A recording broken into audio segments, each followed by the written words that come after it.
All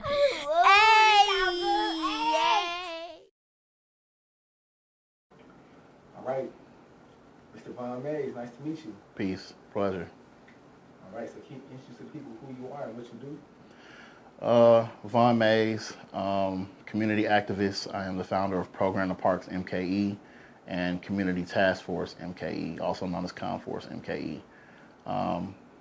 Just a community servant, man. Somebody that's from the community. I consider myself as once part of the problem, and I'm trying to be part of the solution. How are you once part of the problem? I mean, typical Milwaukee story, man.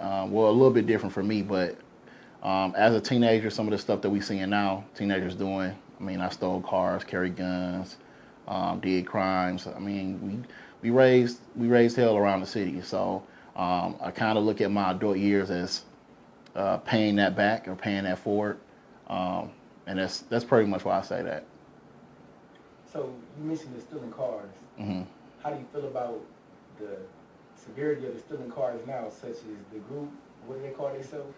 Kia boys, Kia, Hyundai boys, and girls. Like I said, man, stealing, I try to explain to people that stealing cars has been around since cars have been around.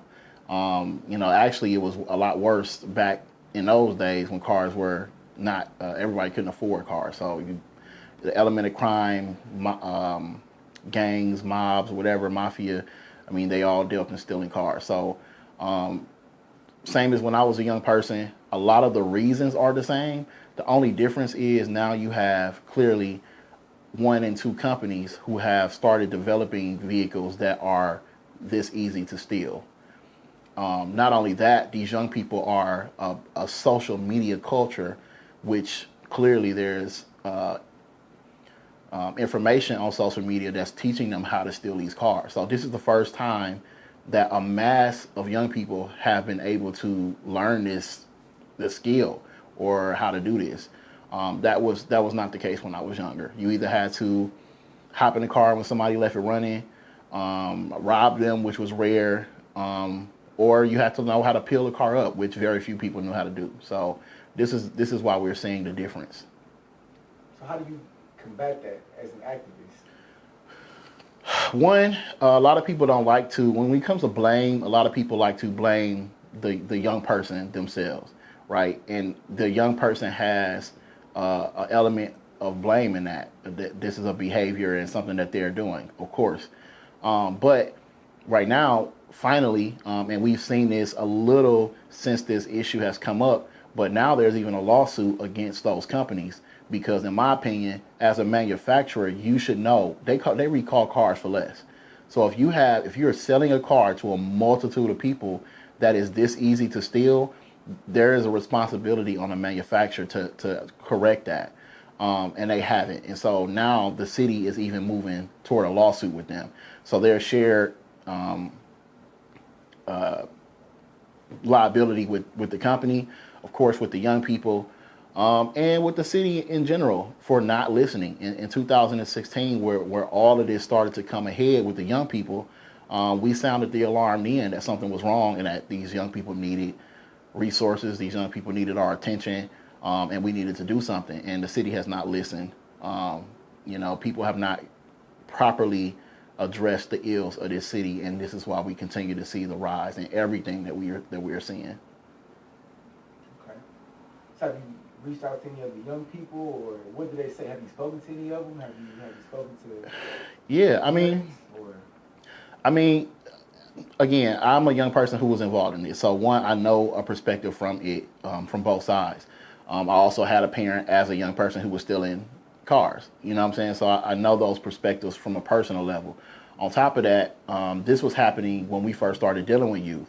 And I always tell people what we did in Sherman Park was a blueprint as to how we stopped that particular issue in Sherman Park. Sherman Park, we are actually pulling the data for this as well, and it has been used. Other people came in and took credit for it, but Sherman Park was the central place for stolen cars and a lot of stuff that the kids are doing now all over the city. What we did was we started working with them, providing some of the stuff that they didn't have, so providing some other opportunities. and just having general conversation with them on a consistent basis. And when you take something from somebody, you have to give them something to replace it, right?